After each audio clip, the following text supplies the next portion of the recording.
Hey guys, welcome into the After Schrock. Sorry that took me a couple seconds to get everything rolling there. We'll give everybody a couple moments to join here, and while we're doing that, I'm going to go ahead and make sure I remember to send the email to Addie to make sure Dave gets his $25 gift certificate. It's always Monday, and Addie's calling me, Thor, who won? And I'm like, oh, yeah, you need to know that. The Sunday winner is Dave. His phone number is this. Okay. All right, guys. So welcome in. I don't know. I was uncomfortable doing that show because it wasn't about technology entirely, and it was kind of like, I can talk about a lot of things, but I'm not I'm not a medical doctor. I'm not a financial guy. I feel unqualified to be talking about what I'm talking about, and then it makes me uncomfortable because I don't want to say anything wrong. And I tried to keep everything very, very. This is what I've heard from other sources, but yeah. So I guess, what do you guys want to talk about? We can. I got all kinds of stuff for Schrock. I mean, the return check guy. I was like, man alive, and I came so close to naming that company because I just know he's messing with us. He got all angry about it. He talked to some other tech person, and they were super happy while Parker was there. Parker was stunned when they stopped paying the check. He's like, they didn't give me any indication they weren't happy with the service we provided. And it was like, so what did and I found out that it wasn't just service, it was hardware. It's like, you can't do that. So now we have to go turn the check into the Sarpy County attorney's office, and bad check writing is a crime. You do get prosecuted for that kind of stuff. Taking stuff and not paying for it isn't cool. Fun times. So yeah, the normal management headaches from week to week. But one of the things that we've been doing at Schrock, I talked a little bit, I hinted about this, or I didn't hint, I said we had one, was our pandemic preparedness plan, and that was a scary, eye-opening experience to write that. So I sat down and said, okay, literally, what could go wrong? Let's play a what-if game. What if we can't get parts? What if this? What if that? So we started taking some immediate steps. So for example, we recycle computers for free. Customers bring their old computers to us. They give them to us. We remove the hard drives. We zero the hard drives, and then everything gets recycled so that into new computers basically. So I said, you know what? Why don't we stop taking those recycles to the recycling facility for a month? Let's just hang on to them in the service center right now. Not that we really want to pull parts from recycles to fix computers, but if we can't get a power supply, and a power supply is the only thing keeping your computer from turning on, and we have a floor full of used power supplies down here, we're still gonna get you a new one once they're available, but we can at least tide you over with a used power supply. And it was things like that, like that you wouldn't have thought to do, like hang on to the trash longer, Oh yeah, I guess we should do that. So we go through all these planning steps, and then it's like I realize I don't have any protective gear for my staff at all. You just heard on the newscast that debate's open about, face masks. Should you get a face mask? Should you not use a face mask? Is it just a psychological thing? What is it? And I'm just saying, I don't know, but if I'm asking an employee to volunteer to sit at the front desk to allow customers to drop off a computer in an environment where everybody is wearing face masks all the time, I feel like I should provide that person with a face mask. I feel like I should be able to. Well, guess what? I went to Lowe's yesterday, and I didn't want to go like all down it's panic time path. You can't even get a drywall sanding mask right now. Like literally, if you're a construction guy, you can't get a mask for anything. No kind of mask. You're tying a bandana around your face, literally, because you just can't get any masks right now of any kind. There's no hand sanitizer. We were there for screws and a piece of wood because we were building something for my son's birthday party. And so, but while I was there, I'm like, hey, I wonder if they have hand sanitizer here, because we were going to go pick up that. There was this 5 little 8-ounce bottles that we got for the service centers to put on the front desk. So then I'm like, how are we going to refill these when the time comes? Sure enough, all you need is aloe vera gel and rubbing alcohol, and you can make your own hand sanitizer. Super easy. So I'm like, okay, cool. So we can literally make hand sanitizer in the shops to put on the front counter for people, so when they come in, they can use it. We started vehemently enforcing the sanitize, blowout, wipe down policy in the service center. That policy says when we check in a computer, the front desk brings the computer back into the back room, sets the computer on the bench. Any touch surfaces on the computer, like a touch screen, a touch pad, a keyboard, or power buttons, are immediately doused with Lysol. So we Lysol the computer. Then the guys go about doing their work, and when they're done with the work, they physically clean the computer. Any kind of food or spittle or nastiness or whatever's on there, we clean it all off, and then when we're all done, we sanitize it again before it goes back to you. We don't want to become a source of spreading of this. I want to be an island of nobody getting sick, right? And I joked last week, my voice is still a little off. We started doing all this stuff. We started Lysoling everything, and all of a sudden then I got sick. It's kind of like my body took it like, oh, we can take a break. I prefer to look at it as I got my butt kicked by a cold virus, and I never get sick. Ever. Never. And I got my butt kicked by a cold virus right before all this stuff happened. That was God just reminding me, pink, Thor, you're not impervious to things. Get your blowout, wipe down, sanitize policy together. So anyway, so your computers, when they're coming in for maintenance checks, they're going to leave. When you walk into the service center, if you've been in the last week, it's the April fresh laundry smell is the Lysol. That everything, all the demo computers get sprayed every day. The front counters get cleaned and sprayed every day. It was crazy. Let's see what we got. Excellent compute this. Things a person does not expect to hear. I'm stopping a check because you fixed my computer too well, too fast, and too cheap. Yeah, he thought we scammed him, Mark. I know but he thought we scammed him because he called another computer guy that he knew, and he said, there's no way they could have, I don't even know what 4% health means. They scammed you, man. And, the guy's a construction guy, so he's not a computer guy, so he has no idea. And it just goes to show you once again, this is why we built Drive Advisor, this exact situation. We had a bad hard drive that came in that tested bad, and we replaced it for the customer. He took the hard drive, the hard drive we took out to another place, and they said, there's nothing wrong with this hard drive, it's fine. And he came back to us super upset because we scammed him out of like $300. And we didn't scam him, his hard drive was bad. Literally, you come back in with your hard drive, I will give you a full refund. You get all your money back. Come back and you can keep the new hard drive. But I want to test the hard drive in front of you to show you that it's bad. So I'll give you all your money back if you come back in to let me demonstrate to you that your hard drive is bad. Because our reputation means that much. I can't have somebody wandering around up there saying, oh, Schrock ripped me off and sold me a hard drive that I didn't need because my hard drive wasn't bad. We can't have that. So he never came in. He said, well, golly, if you're willing to give me my money back, maybe my hard drive really is bad. And he never came back in. Nancy from Phoenix. Nice to see you. Masks were $50 for $20, but $80 shipping and handling last week in June. Yeah, so I was able to get. So there's different grades of masks. They're all gone now, so don't even bother. I mean, it's ridiculous. This is the shipping and handling on Amazon is how they're getting past Amazon censors. So Amazon is kicking third-party sellers out of their stores off the search results if they're selling masks at exorbitant prices. So the solution is you sell the mask at a normal price and charge a ridiculous shipping and handling amount as your premium markup. Okay, great. So we said, okay, I need 4 masks, 1 for each front desk and 1 for the technician that's going to be transferring between the service centers, moving parts basically. So the only masks that I could get, they were a respirator. So it's literally like if you were going to sand your deck, it's a respirator. It's disposable. It's a 3M disposable N95 respirator, and it's supposedly good for up to 40 hours of use in a high pollutant like a paint booth environment. So I'm hoping that in a regular environment they get like 80 hours maybe.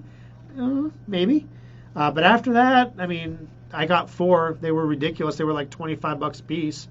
But after that, I don't know what we're going to do. There's word that coronavirus might actually spread through your ocular membranes. So I did get goggles. I mean, it's going to be crazy. You're sitting at the front desk with goggles and a face mask on. Come on. That's just stupid, right? When is that ever going to happen? Maybe it doesn't. I really, really hope it doesn't. Maybe it doesn't. Now there'll be a run on aloe vera gel. Yeah, Thor, what have you done?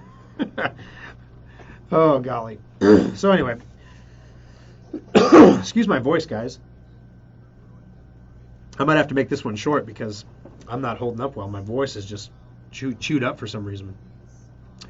So basically the long and the short of it is no one's really infecting the computer. A lot of your computer infections, your viruses, your malware, they come from Iran and North Korea. If you've been following the news, Iran has a serious coronavirus problem. They have a healthcare system that's badly hobbled by sanctions, U.S. sanctions, I might add, that we actually have started to ease somewhat, but then they accused that we offered to help. And they're like, it's propaganda. I'm like, it's not propaganda. Your public health minister literally got sick with coronavirus live on TV on the stage during the press conference that coronavirus was under control. Literally, he got physically sick on stage. He's wiping sweat off his face. And then 2 days later, he's in the hospital with coronavirus. Then, okay, that's bad enough. The vice president of Iran gets it now. I wonder if the Ayatollah has it. The Pope might have it. The Pope's canceled events for 3 days because he's sick. So is the Pope really sick, or is the Pope just saying, we're not going to talk to anybody right now because the Pope is an elderly guy and we need to protect him and isolate him from this while it burns through Italy, which has a rampaging infection. Meanwhile, Turkey is releasing waves of immigrants out of Turkey. Like, we're tired of holding them back here. We told you had to pay us money and aid to help defer the cost of maintaining these migrant camps of people who came from Africa and the Middle East and from Syria, and they're all hanging out in Turkey. Well, we're not going to pay exclusively anymore. So we warned you if you didn't pay us, we were going to let them go. We're just going to let them go right now because we don't want a coronavirus outbreak coming up in one of these camps. So there they go. They're all heading toward Greece again now. So I mean, it's like the worst possible time. I mean, it's ridiculous. So around the world, this is gonna be interesting. Last week on the After Schrock, I said go to bonds. I'm not a financial advisor, but I was down about 3% last week in a market that was down 12%. So I think that's a win, I guess. There aren't unless you were exclusively in face mask stocks last week and weird medical inoculation stocks, you didn't see any kind of huge gains or anything. But there was really no place to hide. When the supply chain breaks, everything breaks. And so it's going to take time to get it up and running again. But the moral of the story here is it will get up and running again. The two variables in the meantime are, number one, how far does coronavirus spread before it ebbs? Or is it going to ebb like the flu or everything else? And number two, what's the real honest to goodness mortality rate of this? We don't know. China's numbers you can't rely on China's numbers for anything. They lie about all their numbers. So now we don't have a big enough sample set in Western culture yet to form a mortality rate, because you can't just take the numbers and divide them, because if you do that, you're not taking into account that the person who died in Oregon, for example, was a 50-year-old person that had an underlying health condition. So that's one guy that had an underlying health condition. Well, you can't infer from that mortality rate is the same for everybody that doesn't have an underlying health condition. So we need more data. We need more time. So this is going to play out for at least another week in the media before people get saturated with it and they figure, if I was going to get sick, I'd have been sick by now. One of those things. So my thought is what I'm doing with my money, my 401k, I'm going to stay in bonds next week. I think the market may rally. It may pop. And then something else bad is going to happen, and it's going to give it all back plus some more. The supply chains are broken, which means businesses can't sell stuff, which means businesses make less money, which means there's less profit, which means stock prices go down. Companies may do buybacks, like to buy their stock back off the lows. I'm allowing my additional contributions to go into my 401k into the normal places I would let it go. So 25% is going to tech. But just the main body of my 401k is all in bonds right now. I'm not, and it's set to automatically reallocate on the 21st of March. So if nothing goes wrong and I forget about it, it'll reallocate itself automatically and I'll be great. And if it doesn't, I'll be there on the 20th of March saying, don't reallocate it. It'll be top of mind, trust me. So anyway, I guess we went to Sam's and we bought some stuff so that we have, the stuff that we have to have for the little kids, the kiddos. Like, we got the diapers, we got the wipes, we got stuff like that, and enough to last a couple weeks, more than we normally keep on hand, but not crazy, let's buy the store out. We bought some Kleenex. We bought like a 5-pack of Lysol wipes, the Clorox wipes. We didn't buy them all. We just bought the one. I don't know. Are you guys doing anything? Tell me. Post a comment. Let me know have you gone out and bought anything? Did you stay home from church this morning? Did you hear about the church in South Korea that had an 88% infection rate, or 80-something% infection rate on 1,900 people? They had a traveling church service that happened to have a stop in Wuhan, and now they're all back in South Korea, and the whole church is sick, like everybody. So there's only like out of 1,900 people, like 200 people aren't sick. So I guess, tell me what you're doing in your life. Are you still going out? Are you going out to eat? Are you going out to movies? Are you doing things because this will be interesting, because if I ask the question again next week and what news has changed, we'll be able to actually see, based on the responses that you guys type, that's going to be a good sample, a good indicator as to what's really going through the minds of people in Nebraska. Because this guy over at UNMC is hilarious. He said, it'd be great if someone would bring me an Omaha steak, because is there anything you want? Is there anything you need? He goes, I need an Omaha steak. And it was great. And so it was like, how would you get an Omaha steak into quarantine? There needs to be somebody at Omaha Steaks right now trying to figure out how to get this dude a steak. I'm serious. What's a steak cost you? Cook him a steak. Take him a steak. Maybe you get on the national news, right? I mean, come on, do it because he's a good guy. Do it because he's got coronavirus. Go take him a steak, Take the medical staff a steak that's helping him. That'll help get his steak through the quarantine. Bribery always works. All right, let's take a look at comments here. How about just using an ozone generator in your public space? I have no idea, honestly. Does an ozone generator reduce virus load in the air? I mean, I understand that coronavirus is like a droplet based, is what they believe right now. Like when you sneeze or cough, it suspends on like droplets of water or mucus or whatever. It can live on surfaces. So if you touch a surface and then touch your eyes or touch your mouth or stick your finger up your nose, you can infect yourself with it. So I don't know that an ozone generator that'll work on the air. I don't know that it'll necessarily do the job though. But I mean, what could it hurt? No, actually, Darren, crypto went down. Bitcoin hit a lull. Part of it is the supply chain is broken. There's no new miners coming. The halvening is coming still. That's programmatic. There's nothing you can do about that. And a lot of your crypto activity takes place in China, which really kind of worries me a little bit, because crypto is something, if you're stuck, if you can't go to work and you got some crypto and you're in China and you're looking to make a little money on the side or have some income, you might try to trade your crypto back and forth, right? To arbitrage it a little bit. We're not seeing that at all. It's nothing like that. So people are staying home and they're not touching their crypto. They're not doing anything. So is it because they're sick and they can't? Are they not back in the factories because they're sick? Or because they're afraid of getting sick? Nobody knows, because half the dang country's on lockdown in their homes. So, what do you do?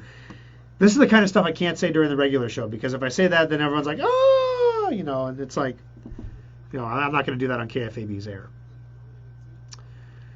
Do you go to these links with the flu? There have been over 80,000 deaths from the flu worldwide this year. Coronavirus deaths reported correct from China are approaching 3,000. This is correct. Now, this is the same question, Deneen, that I heard. I was a doctor on the Fox News channel talk about. So in other words, he said if you take the number of flu infections and divide that into the number of flu deaths, you get a mortality rate, right? If you do the same thing with coronavirus right now, you find that coronavirus is something like 5 times more fatal if you get it than the flu. And the doctor said, well, you can't have that comparison because we have a population that is inoculated against the flu. There is no inoculation against coronavirus. So if you have your flu shot, you're not getting the flu. So that impacts the mortality rate. It impacts the number of cases. It makes it incomparable, right? Which I thought was hilarious, because all they've been doing for the last month is comparing coronavirus to the flu. And then here you have a doctor admit that say there are similarities, but you can't directly compare them. They're not the same. So in other words, yes, the symptoms of the coronavirus are cough, congestion in the chest, basically, pneumonia, and a fever. If you have a runny nose or a headache with that, it's not coronavirus. If you're throwing up, it's not coronavirus. So it's actually, once you understand the symptoms, you can triage the diagnosis pretty easily. The second thing is, we don't have enough data yet to know how this virus impacts a healthy population. The reason I say that is China. The mortality rate could actually be a lot like the flu. We don't know yet. And the reason we don't know is because in China, men were hit a lot worse than women. And smoking is very prevalent among men, not so much among women. So we had a population of people in China exposed to coronavirus who already had compromised lungs from smoking, basically, that got really, really sick and died. So what happens to non-smokers? What happens to, people who are more in better shape? What happens? We just don't have any data to know yet. So that's the thing. It's like, it makes sense to me to do the same things that you would do for the flu. Wash your hands, cover your sneezes, cover your coughs, things like that.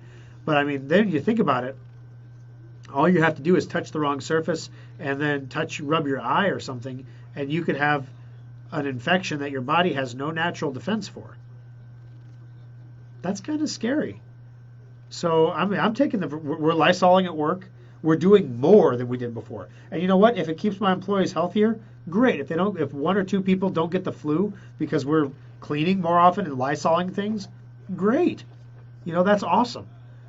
If it slows down the spread or keeps my people from getting sick or keeps my customers from getting sick, that's great. That's really great. So I guess that's the thing. I'm not getting hung up on the coronavirus thing because I honestly, in my heart of hearts, I believe in a few months the infection rate is going to go down rather than up, primarily because we're out of the, viruses live on surfaces a lot better in dry, cold environments. So you start getting 60, 70 degree days, you start getting higher moisture contents. April showers bring May flowers, and all of a sudden viruses have a tougher time living. And when they have a tougher time living, they don't spread as quickly, right? That's my hope. That's what I'm pinning my hopes on.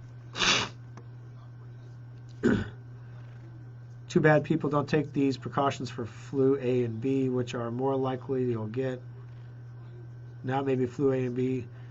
Okay, Carolyn, I agree with you that more people should do that, but honestly, I believe from everything that I've heard that coronavirus is far more infectious than the flu. I think that the R0, the spread, is going to be a lot worse than the flu.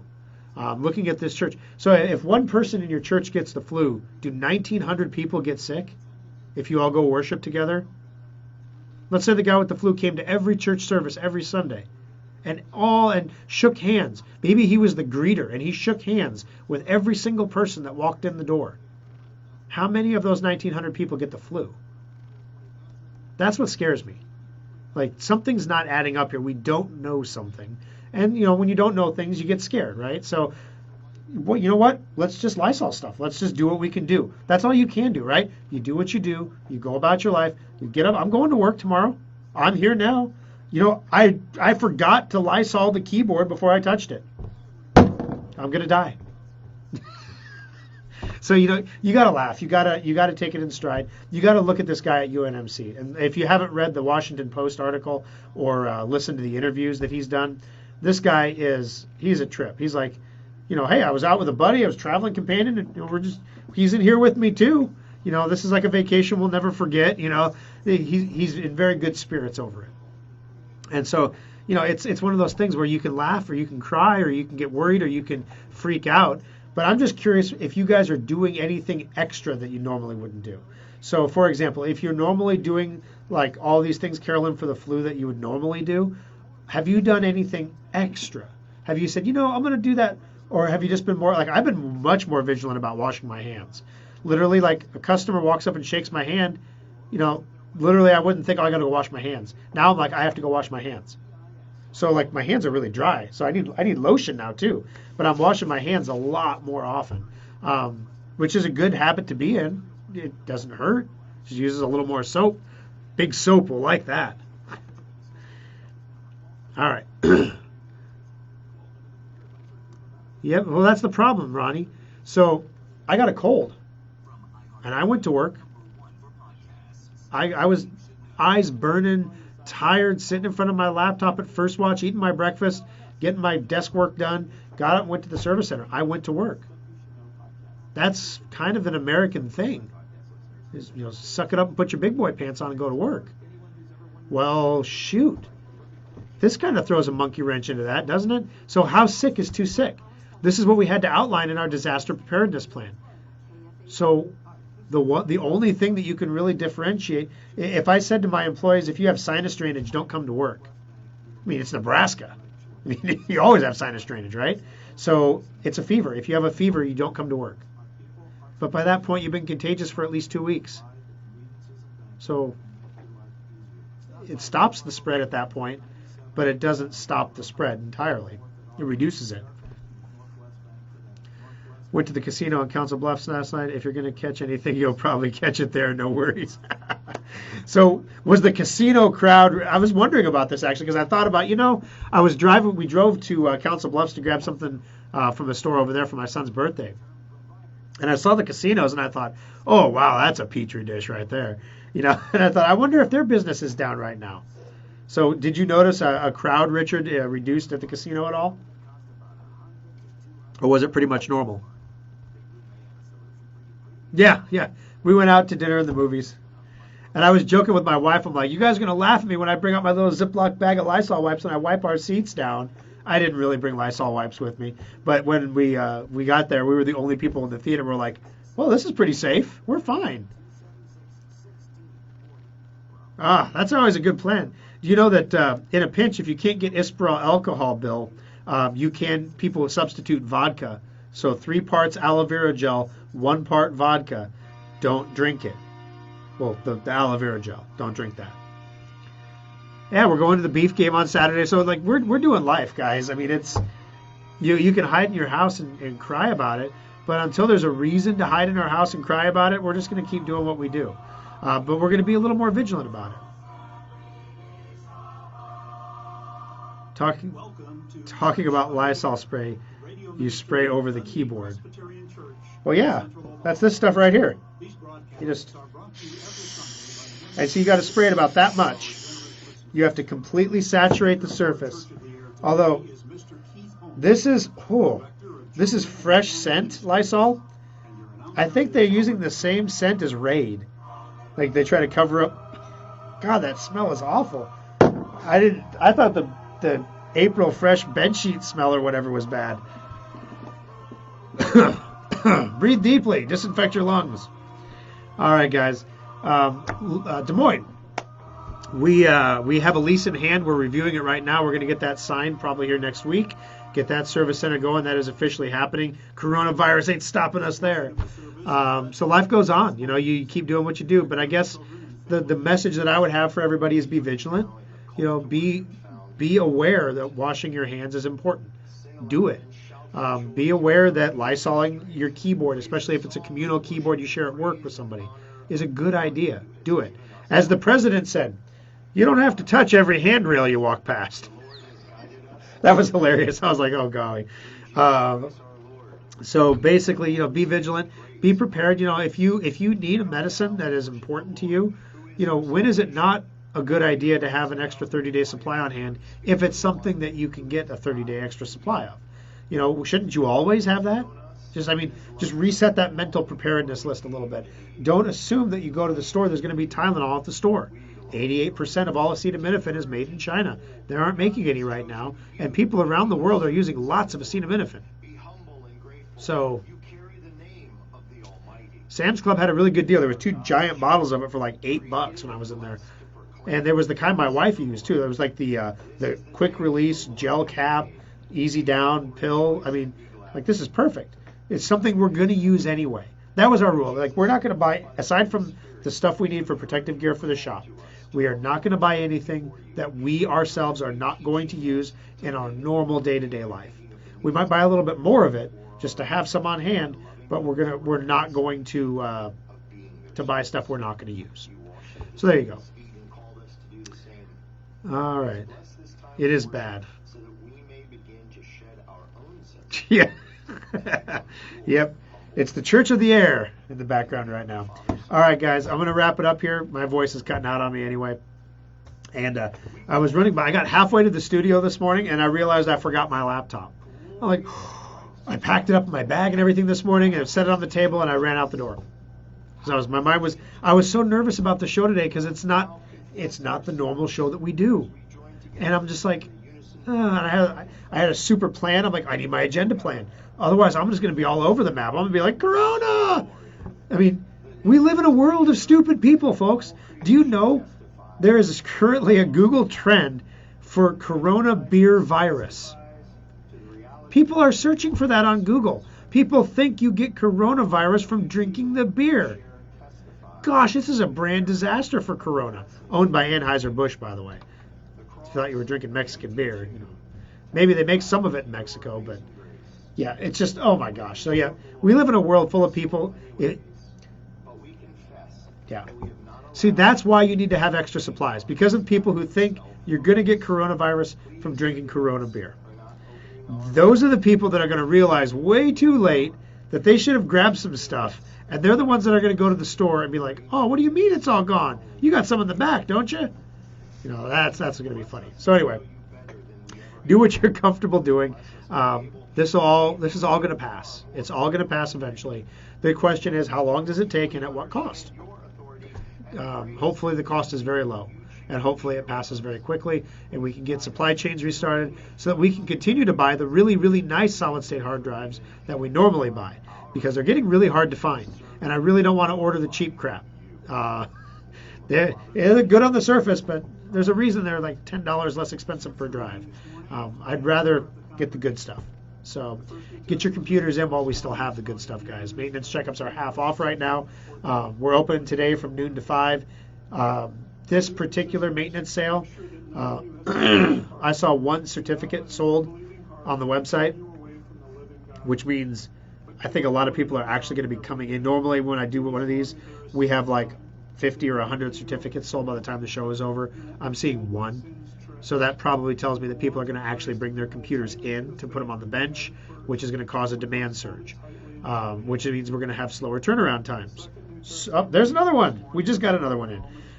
So if you're going to bring your computer in, if you can bring it in today, that would be great.